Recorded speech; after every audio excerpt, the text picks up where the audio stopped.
Start. Welcome to another episode of the Capital Spotlight Podcast. This is episode 20 with Dave Thompson from Thompson Investing. Thanks for coming on the show. Thanks for having me, Rob. Appreciate it. Absolutely. Known you for quite a while, seen you do some great things, so excited to dive in. First, let's learn more about your background and what you're focused on today. Sure. I'll give me a quick background, try to get you there in 60 seconds or less. I worked in corporate America for about 20 years, always had an interest in finance and investing and things like that. Decided to leave the corporate world about 5 years ago. Got involved in syndication, working on the GP side of multifamily deals, and had so much fun doing that, expanded that out, started offering some other niches, self-storage, mobile home parks and things like that, and grew an investor base around that. I primarily work with investors. I do invest in, go to all the properties that I eventually talk to my investors about. But I just found the space very fascinating, interesting. I love being an entrepreneur and wish I would have done it a lot earlier. Absolutely. Good stuff. So something that I hear you say a lot is that your business relies heavily and is really all about partnerships. So Right. share more about your partnerships and what you're looking for from your existing partners as well as potential new partners to work with. Sure. That's a great question because it's dynamic, right? As I started, I worked with one particular operator, multifamily, in Texas where I live, and it's actually been a great place to invest. So I was fortunate to be close by and got involved in that. And, as I started working with that group, they were doing the same types of value add multifamily in Dallas, Texas. And, I was growing an investor base around offering those opportunities, educating and offering those opportunities to investors. And it dawned on me, I had a degree in financial planning when I got out of college. And it dawned on me that my real passion and interest was helping people like myself. I was thinking about myself. Obviously, when you start a business, if you can do something you love to do, it's great. It doesn't feel like work. And what ended up happening is I felt like I was just kind of sharing this with friends and family. And as this thing grew to 400 or 500 investors later, it was just like, I just feel like I'm still doing the same process. I go there, I vet, I work with operators that I'm comfortable with. I like to work with. They're smart. They're conservative. They're in markets I like. They're doing a niche that I like. They're in geography that I like. So I just took that and expanded it. And I would add operator partners as I heard about it from my peers. Or I came across them some way, some fashion through some thought leadership I was doing or something. And I tend to not be transactional. I don't deal with one partner and do a deal and then off to somebody else. I think that's too much risk. So it's really imperative to me and my investors that we develop a relationship with a partner that makes sense on the platform that we're working on. It's multifamily. We like that space. Okay, we like the niche. We're in a market that we weren't in before, but we like the market because it's growing and we're not there. So we're underrepresented. So we might be looking for a partner there. And we might be looking for a new niche once in a while. And then that leads us into vetting sponsors and new opportunities. But I work with a small handful of 5 to 6 partners across 3 niches. We're a little bit more heavy in multifamily just because we want different geographies and different reaches. But I think it's important to my investors that we stay fresh and we might have an operator kind of go stale or decide to do something completely different that turns us off. I really want the operator partner focused on one niche. I don't really have, I have a couple operators that are kind of eclectic, but they're not really operators. They have a fund or something like that. And they're out doing research and meeting operator partners like I am. And then we work together maybe on a deal to bring our investors to it. So that would be the only, kind of off channel that we work. But for the most part, it's really finding people you like to work with that are really smart and really understand their niche in an area, geography that I don't like working with someone who's in 10 different geographies. It doesn't make sense. How do you get good? How do you get those relationships with the property manager, the brokers? How do you get to get those off-market deals once in a while? You're not going to get that all over the place. So yeah, focus is big to me. I go to a website. If it's not clear and they're all over the place with the strategy, I stop my research pretty much right there. Yeah. Good points. Yeah. Something interesting about, being really focused in a market. My analyst told me the other day that, you could spend 90% of your effort on deal sourcing in a market, but it's that last 10% to get to 100 that actually is where the juice is, and that's where you're going to Mm, be the first call for the brokers mhm. on off market deals and blown up deals and things like that. So Yeah, it really is yeah, that last 10-20% of effort. You can't just kind of put your feelers out broadly into markets and expect to right. be successful. So I agree. It's a great point. And I think the operator partners I've been most successful with have done the most deals in a singular market where those brokers are coming to them and they know that they've often done deals with the same seller in a market, and they get word of hey, the seller is going to unload some more properties. They already had a successful experience with the operator because they closed the deal on time. They didn't have a lot of pain points in that process, so you're much easier to deal with. And I think that there's where another place where people win deals more often than not by having familiarity of their name and their brand in a market, right? Another thing you mentioned was not wanting to be transactional. And I think that's obviously a great way to be. Uh, so with that in mind, do you have a specific target sponsor size in mind? If you're thinking, you don't want them to be too big because they maybe outgrow you or just Mm-hmm. have other options. They not too Yeah. small because you need to make sure that they're competent. So what's that sweet spot in sponsor size? That's an awesome question. I think about that internally in my business. If I'm focusing on the essentials, it's really, I love to find operators who kind of are 4 or 5 deals into their program in a certain market. They don't necessarily have to exit, lots of deals. I mean, I don't want to get it to a point where they get too big and then they're like, they have all sorts of different accesses to capital. Those relationships I haven't developed a deep relationship with, so I might not get the first look at their deals and bring my investors to them. So I also want to look for an operator who's not so fantastic at raising capital because I see people out there that the partners, there's 1 or 2 partners that may be really good at that. And then, you may only ride that wave for a little while, and then you're not getting that many deals for your investors. And then they become kind of, they may like this operator, but they're not getting opportunities. That could be one thing. But and you don't want to go too early in, 1 or 2, they've only done 1 deal or 2 deals. I've done that before. It worked out okay just because I knew the people really well. I knew they're going to be successful. And, but still, I think to investors, they're going to be looking for at least some kind of, biography that you've done this 4 or 5 deals. Maybe you've exited 1 or, you've had some success to show. And that helps my efforts when I'm talking to investors. Good stuff. So speaking of raising capital, let's shift in that direction and talk about your capital raising process. You said you started Mm-hmm. from just family and friends, and then it organically grew to something Yeah. that's, a pretty impressive size. So Mm.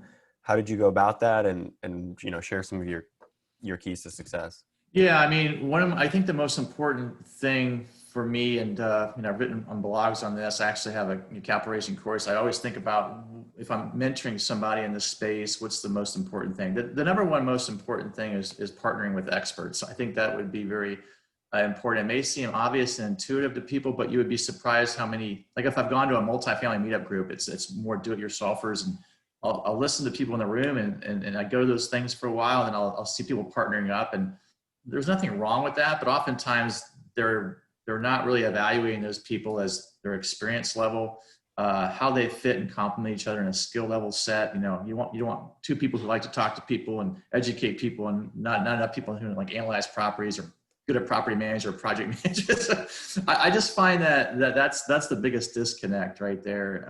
It's just really understanding how if you can line yourself with experts. And I'm not just talking about mentoring and coaching. I'm talking about people who are actually doing something. You can be part of that team. If you can do that in any form of capacity. I started because I was being mentored by a person who was in the space that eventually I wanted to do on my own. But I ended up deciding I didn't want to go find my own deals. I wanted to be part of this team. And I found my role being really good at educating, or liking it anyway. I start liking it. I like educating investors about opportunities investing in commercial real estate assets that they never had any training on, education on. We're so not enamored, but we're so overwhelmed with financial news around stocks and bonds and retirement accounts, and not really people getting much education on the really cool sector of passive income through real estate and that kind of thing. So, I really think altogether, I would just say that, the experience of the operator and lining yourself up with those types of operators in any form or fashion you can do, even for free, and which I did. I proposed I just work with the person for free. I just want to get experiences after 3 months in their program because you're going to learn how this skill works anyway. When you want to go buy your own apartment, you're going to learn to talk to investors. And I ended up really latching onto that, learning a ton about syndication just because I had one role on the team, right? I had to go to the property, I had to do some due diligence. I had to understand how decks are put together and structured to educate investors. I had to talk to investors. I had to help them through the process, educate them every step of the process, from the subscription agreement to the funding, and then the reporting, all the stuff that we do with the investor, the whole side. So you learn a ton. You learn a ton by getting involved and working with really good people. Yeah. Great. There's definitely some ways we can take this conversation based on all those good things you said. One of the things I want to bring up is the reporting you mentioned. Share kind of your reporting process and what you look to see in ideal reporting, and how you use that to make your investors feel informed, comfortable, confident. It's a great topic right now. I mean, with the COVID year going on, it's a fantastic topic because and I'm dealing with enough operators to see what's really good and what's not so good. I'm not saying it's bad, but I'm like, I always look at it and I always would give them thoughts about how to do things. I do co-brand the reports, I'm working with the team, I co-brand. I don't change a lot of things in the content, but I do see how sometimes the content's too much. It's too detailed. Hey, I had 16 people come to the property and look at it this month, and 5 renewed and 4 didn't. I think sometimes for my investors, it's too much. They're busy people, they're accredited investors already, they're successful in some form or fashion. They want kind of the quick updates. What's the occupancy level, what's trending, how things are working with the rents that we're on refurnished apartments, how's that going? But I tell you, I have an operator I work with, the reports are just so clean. I like the way they do it. They give me a really good picture of the financials without, I can always take a deeper look, but it's a really nice snapshot of how do we do that quarter in a very short 5-7 lines. Here's what it is. Here's our cash position. Here's where we are. Here's what came in. Here's what went out. It's really simple. Anybody can look at that and get a really good glimpse, where a lot of operators don't want to show that, and you have to climb through a bunch of reports to figure out things. But during the other thing about communication, when times are difficult, you want to be communicating more with your investors, right, Rob? I mean, it's not always rosy out there, but you have to communicate in a way that still ensues confidence with your investors. You may have some issues you're working through, and that's fine. Be upfront with them. Don't hide those issues if they're meaningful issues. But also understand with your investors how you're resolving those. What's your action plan, and stay on point with those kind of things. And that really throws the investors that you care about them. But you don't want to be, if you're reporting quarterly, most apartment investors do monthly, but if some of the other niches I'm in kind of report quarterly.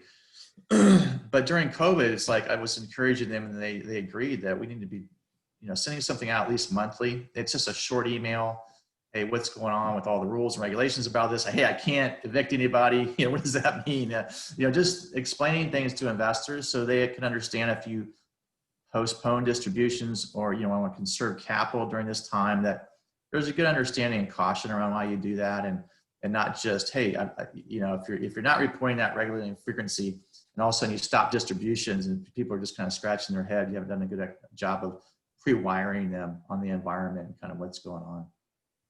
Yeah, I know you're a big fan of not just monthly communication, but also monthly distributions.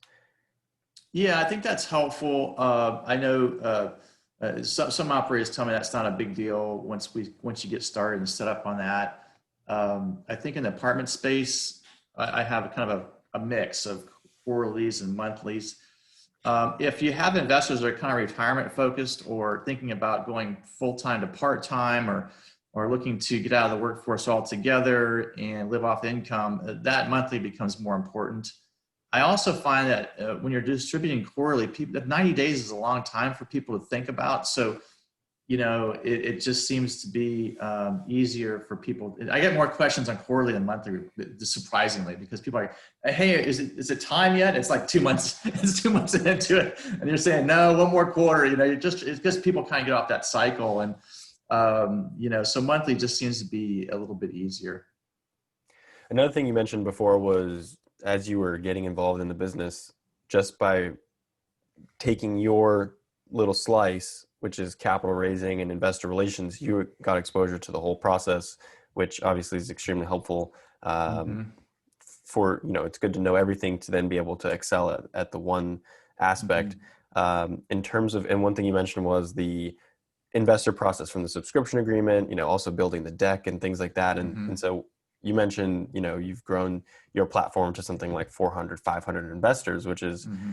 uh, you know, a lot of volume. So how have you leveraged processes, technology, team to allow you to get all that done with that many investors? Yeah, another good question, Rob. I think we keep a pretty lean shop, and I would say I'm not as sophisticated in what you probably could do. I use simple tools, Mailchimp for which also kind of as my CRM tool. I really use, and I still today continue to kind of use some spreadsheets on activities and things like that. Eventually, it'll get into Mailchimp, but I communicate through Mailchimp. I find that's pretty professional looking materials, whether that's a newsletter or reports going out, that type of thing. I have a portal. What's interesting about the investor portal is I realize it's become a nice tool. If I'm getting ready to have a meeting with a client or I'm getting ready to, someone has a question, it's so easy to go to your portal and find out, hey, did we get the distribution in there right? Or, the portal has become more of an answering place for my questions than, it also gives people an opportunity to answer their own questions. I wasn't getting a distribution or I didn't get a distribution. They can check, or my bank says I got this, and they can check the portal and see what they actually got. So I find the portal is really nice, and you don't have to have a portal maybe when you first start, but certainly you want to kind of look to invest in something like that. So I would say the portal and Mailchimp are kind of my tools, if anything. So much of the business is email and a little bit of texting here and there and phone calls. And I usually work out of the house primarily just because it saves me so much time. I don't really meet too many clients in the area. My clients are nationwide. So that's not so important. I may meet people at a coffee shop, but I keep my expenses low. I keep my commuting and time. I take pretty efficient time because I don't have to be commuting and stuck in traffic and worrying about other logistical stuff around having an office and things like that. But I have my spouse very involved in my business. I have a project manager that works on things like we launched a capital raising course. We've got, she helped me with a book. So I do have access to someone kind of on a part-time basis, which is very important. If it wasn't my spouse, I guess I probably could get a virtual assistant. I hear a lot of people in the business do that for a lot of things that are repeat activities and things. But I probably stay more in touch with the business by staying more involved with the business. And so it's kind of a two-edged sword. One, you don't want to get too much in the business because you're not thinking about the business, right? You get to the weeds. But on the other hand, it also helps me recognize when things could be fixed or changed or improved with customer experience, or how I'm getting questions and those kind of things. I think if I outsource that could get lost somewhere, some way. At the end of the day, I need to be talking to investors. It's that type of business. It's a relationship business. I have to be talking to investors. So if anything, it's time management. It's trying to stay, having an online calendar, making things efficient for people to schedule time with me, but not too much. I can't be on the calls a long time. But I'm willing to take time especially with initial investors. I hear some people say, well, it makes you sound more important if you just schedule 30 minutes and that's it with people and you got another call, whether you have one or not. I'm like, I want to be myself and I'm realistic. Most new calls with investors can take an hour. And if I know if I schedule it for a half hour, I'm not going to have another meeting right behind it. I'll push it because invariably a new investor call, if you're qualifying an investor and they may be new to the space, there's a lot to talk about, right? I better invest that hour, and most of the time that's oftentimes that pans out very well. That's a very interesting take. Yeah, thanks for sharing that. I have a interesting question for you. So, what are you looking for from sponsors and their deals that you rarely find? So, kind of to explain a bit more, is there a strategy, or is there a way a deal is underwritten, or things like that from a sponsor that you want, but you're just not seeing it out there very much? Oh, that's a good question. I guess you can answer it in a couple different ways. You definitely want to look for operators that are conservative. Now, what I do is I've hired, I didn't mention this person, but I hired a person who's very experienced in underwriting, looking at a lot of multifamily deals, for instance. So although I feel I'm pretty good at looking at an underwriting spreadsheet and looking for 4 or 5 things that are important to me, I also want to outsource that. So I get a third party review of the underwriting. That might be unique, I don't know, but I find that my investors, even though I'm lining up as a general partner in a lot of the issuer deals, my investors want to know that I'm not a marketing arm of an operator. In other words, they have a deal and I have to market it. I don't have to do anything. It's an independent review. If I like the deal, then I'm also having a third party look at the numbers and those types of things. So that's helped me get better. I don't really think it's magic. I think I really just want an operator focused on 1 or 2 markets that are doing the same type of thing. They're not into new construction and multifamily. They're not doing heavy lifts and soft lifts, not even soft lifts, but what do they call them? Some type of renovation that's light renovation is the word I want to use. Typically the investors, the operators I do get just really good at something and are repeating it. And I tend to end up doing more deals than not because they're not really changing their criteria too much. But markets do change. I'm in Austin, Texas right now. It's really hard to find any kind of a deal. And if you get a deal, it's, the cap rates and is credit getting kind of crazy. So I don't know. The operator will ask me, what do you think? Do you think investors would be interested in a, 11 IRR or a 12 IRR? I'm like, if it's the right market, we can test it out. It's just, it's not going to be a cash flowing thing. Really, they're going to have to look for an appreciation type play like you used to in California, Rob. But yeah, it's just a really good question you have. There's not one like silver bullet. I just, I like to be closer with my partners. I like to get the first look at things from them and get an opportunity to bring my investors to it. I guess I think I mentioned it earlier. I don't really, I'd rather, if I met an operator who's, everybody raises a little bit of capital. If I met an operator who's like, listen, Dave, I don't like dealing with investors. You do that. My expertise is finding really good deals and spending my energy here. And then we've got another person that's great at executing a business plan. And that would be an ideal partner for me, because if it's to a point where you're out there doing all this stuff to attract investors, I just think at some point I'm going to be limited in helping you, because this is what I do best. And if I can, I told someone the other day, my ideal operator is, they hate raising capital. They're not good at it. They've done 4 or 5 deals and now they're trying to get bigger, but they did it with like 30 relatives and friends and family, and they're getting tapped out. And I'm like, great, you've shown success in this 1 or 2 markets, 4 or 5 deals. I think I would love to talk to you more. Let's vet each other out. But man, that's a great place to come in. Yeah, great stuff. So you mentioned return requirements and kind of trying to understand where investors are at. What have you seen, just generally speaking, and then due to COVID, how have return expectations changed, and what are they looking for in terms of a pref and a cash flow, and then IRRs? Yeah, that's a broad question. I know it's my responsibility to reset investor expectations. And in fact, I'm getting ready to write a blog this week on that. I got an email from an investor late last week, and we had put our quarterly reports out, and it was self-storage.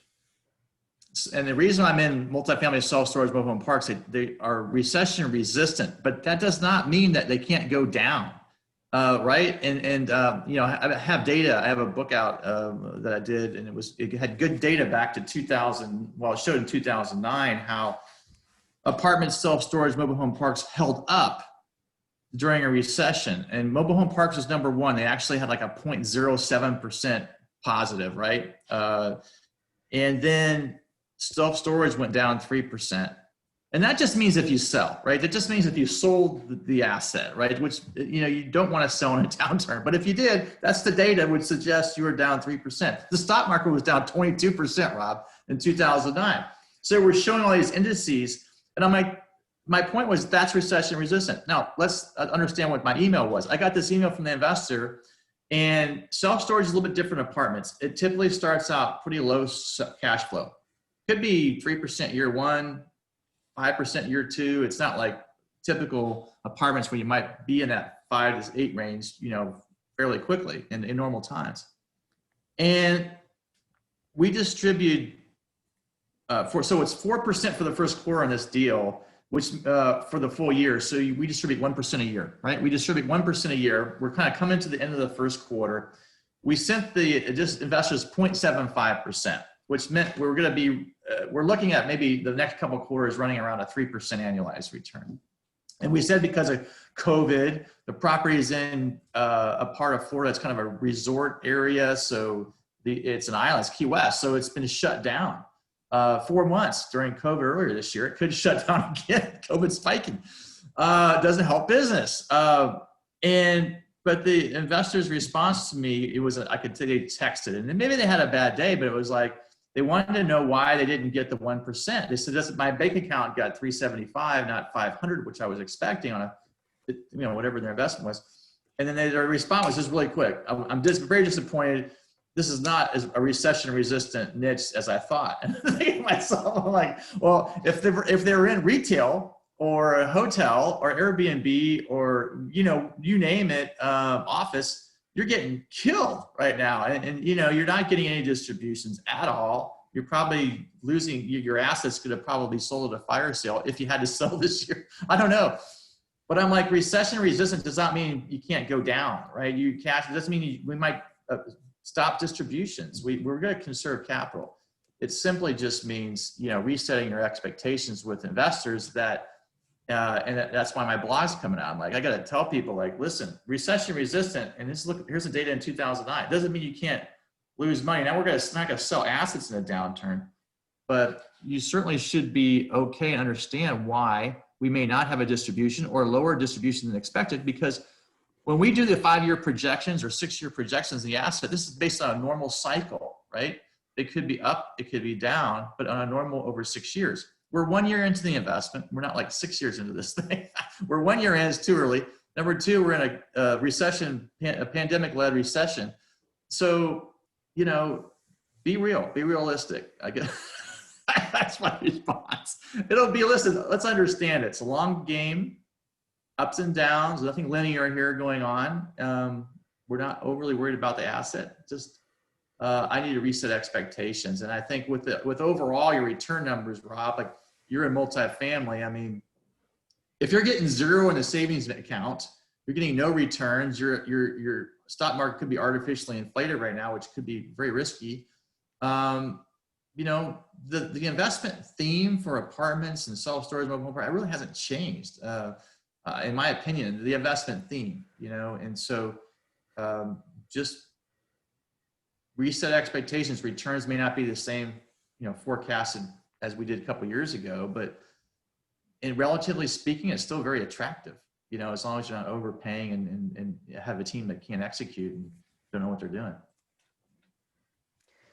So speaking of COVID and the changes, how are you, if at all, changing your business itself and your strategies or structure in this time? Yeah, I think COVID gives you an opportunity because people aren't expecting a lot of deals right now during the year. So that's good. People are more cautious. So that gives you an opportunity to kind of look internally on your business. There's a couple of things that I'm doing. I'm in the process of getting all of my securities license and then working with, the goal is to be a co-principal with a broker dealer that's going to offer me an opportunity to do more things, offer me more opportunities with my investors in many different ways. So I'm working on a lot of exams right now. I took the securities industry exam. I took the 82, which is private placements, and I'm on my 63, which is state licensing, and then I got to take a principal license in the Q1. So mostly it's about getting my house in order with my business, and then and I've got a really great partner in that business as well. So I'm very excited about. He's more institutional focused, so it'll help us if we have an operator partner who wants to go, has some bigger aspirations, maybe some more programmatic investing we could look at doing with him because of his investor base. But he's also exposed to other opportunities and operators which may be interested in bringing on to our retail platform. So that's what we're working on. The other thing I did all summer was finish up a capital raising course. We just launched that the last month, and so if folks are interested in learning more about that skill set, that's something that we're offering. So I work with my project manager, and it's 12 hours of modules of recordings, 36 20-minute sessions on everything from A to Z with syndication and learning how to work with investors and grow an investor, kind of a capital raising business around syndication. So yeah, those are the primary activities Rob, I've been involved in during kind of COVID, where it's a little bit slower with the deal flow. Right. Yeah, that's great stuff. So lastly, we'll end it on this topic, which is what are recommendations you have for sponsors that are looking to raise more capital, and whether that's via in partnership with people like yourself, or if they're looking to build and grow their investor network directly. Yeah, well, I think I love. You're probably, if you're an operator partner, you're probably in the best situation. You know your business. You know your business, so you're really keen on that. I mean, answering investor questions, you have to know a lot about the business and the property you're working with and everything. So you're probably one of the best advocates for educating investors. And I think you're always going to want to have your own investors in the deals, and you can grow that. Whether you want to focus on it a lot or a little bit or something like that, you have, if you're doing it yourself, you have more control, right? And you want to grow that investor base, and so having control and your own investors. And I find too, over time, like 90% of my investors in every deal are return investors. So a lot of the work that we did early with them, as long as they're seeing, they're getting customer experience from you and good success with the deals, they get comfortable with the operators you're working with. Those conversations, they may not even be conversations, Rob. It's your experience. It could be an email that just says, hey, I want to invest $50,000, $100,000 because I know you, I like what you're doing. I don't have to have a 30, 40-minute conversation with you about the deal. You've done a good job. Give me a webinar, got the deck, you do the same kind of process. Everything is not different every time. So you're consistent. I get it. I like what you're doing. So that's the best kind of investors you have. And that's why I find over time, the capital raising business gets a lot easier. But I think you just got to decide what you want to focus on. But if you decide that you don't want to do that, and you want to go, or you want to minimize that, then there's groups like myself that would love to partner with you. And, I think you would vet me kind of like I'm vetting you. What's your track record? Because if, I promise I can bring so much, you don't want to lose a deal if I don't come through. So, your reputation, your brand is important. Talk around, see these people, what they've done before, and, make sure that they're easy to work with and communicate well. And last thing you would really want from an inexperienced capital raiser, they just don't understand the business. So they're asking you tons of questions. They're bogging you down. They don't really have a good plan. You're spending way much time in the transactional process of raising capital than you'd like,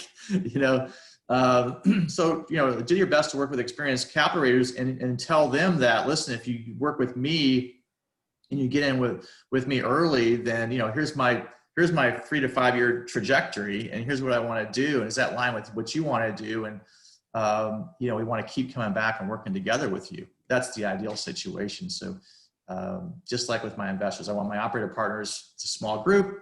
Maybe I'll add one here or there now and then.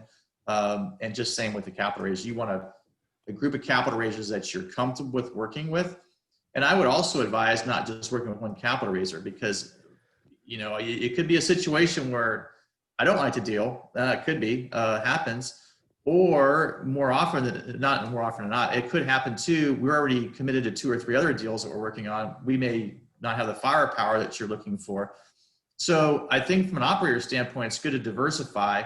You maybe have 3 to 5 groups that you're working with that can bring capital, or 2 to 3. Start with 1, see how that goes, and do smaller deals with them. And then as they grow, reward them. Hey Dave, you get the first look at my deals. And then you tell me how much you can raise. And then I'll start talking to other groups. And that's how I like to work with, the operator partners I consistently deliver to. That's my reward. I get the first looks. I meet you at the property. Let's do this. Let's review it. And if I'm on board, here's my commitment.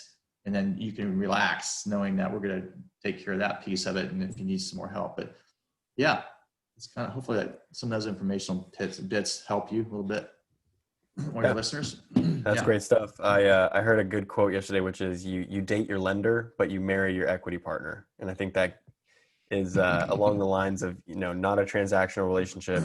There's so much upfront work to get the first one done. So both parties have a sigh of relief and go, now the next one, it's more of a, plug and play. No, that's exactly right. It's exactly right. And I think you're looking at it from an investor's perspective, they do not want to see me coming out with all sorts of new operators. They have to think about, hey, this group I've had success with. It becomes easier for me too to work with them, because again, it could just be an email, hey, reserve a spot. That's what I was exactly looking for, But I do like to keep things fresh, and maybe once in a while, like even last year, we did two completely different niches we normally not do, and not that I'm looking to blow it up in non-correlated assets. That was my theme. I still want non-correlated type assets, but I had investors doing 15, 20 multifamily deals over 5 years, and they've got a lot of investment in apartments, and certainly they've done well, and I think they'll still do fine with those investments. But putting my hat on as far as diversification, different things, I felt that I didn't want to get stale with my investors, so we went into I got into a factoring business, and I also got into a legal financing type of fund, and I did well with the capital raise for those people, but I told them it's a little more speculative, right? These are opportunities we will bring from time to time to keep things fresh. It's maybe it's a little icing on the cake, but it's not the cake and for most of them. So, but by and large, it's the mainstream stuff. It's the mainstream. Apartments is a huge part of it, and I want to make sure I'm in different geographies with really quality operators that I can consistently go to, and they're doing enough deals. It's another thing, Rob. If you just do one deal a year, and I may or may not be playing in that deal, it doesn't really stick. So we want an operator that's growing fast enough, but maybe not get ahead of their skis either. It could be, we're trying to do 2 to 4 deals a year, 3 to 5 deals a year in a normal year. If we can find them, great. You're going to have some off years. People understand that. You're going to have some deals where everything just lines up. But there's a certain amount of volume a capital raising partner wants to see from you, because I don't want to have 10 or 15 partners, and I see one deal once in a while from you. It's harder to get a lot of energy around that relationship. Yeah. Yeah. So something I forgot to ask earlier was about your sponsors, your operators coming to you with a new deal.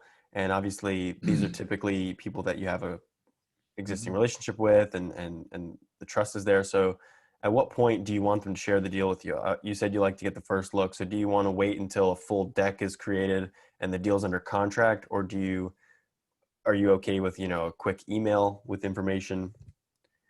Yeah. Typically I don't need to see all of that information. Again, that gets back to the relationship, right? If we've done, first of all, there's timing issues with that, right? You need to kind of, you see a property, you just got it under contract, then this due diligence starts, and you've got a lot of things going.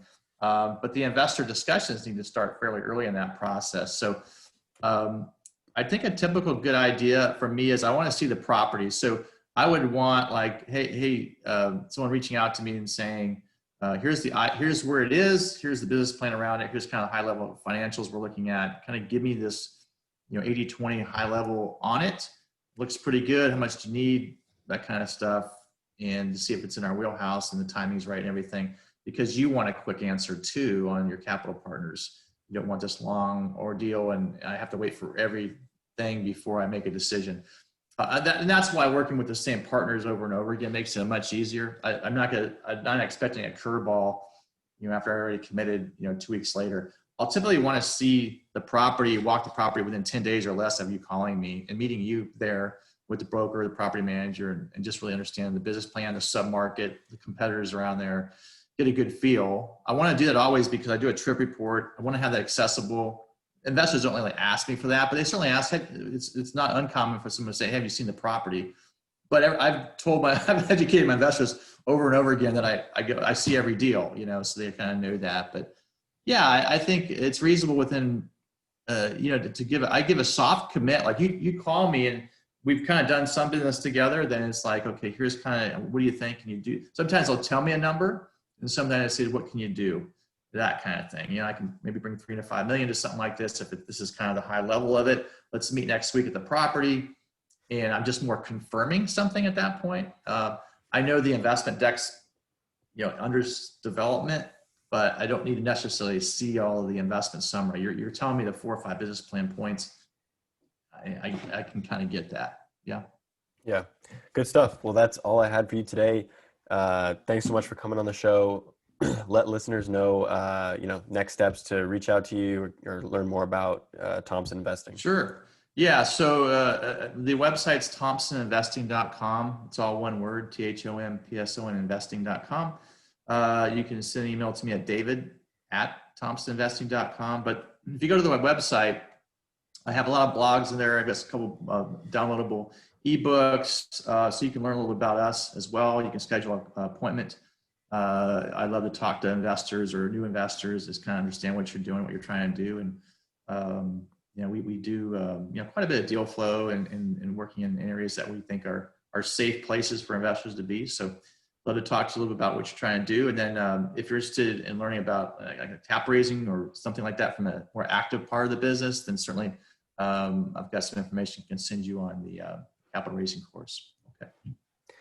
Good stuff. Thanks again for coming on the show. All right, Rob. Thanks for having me. Appreciate it. Take care. Have a great day.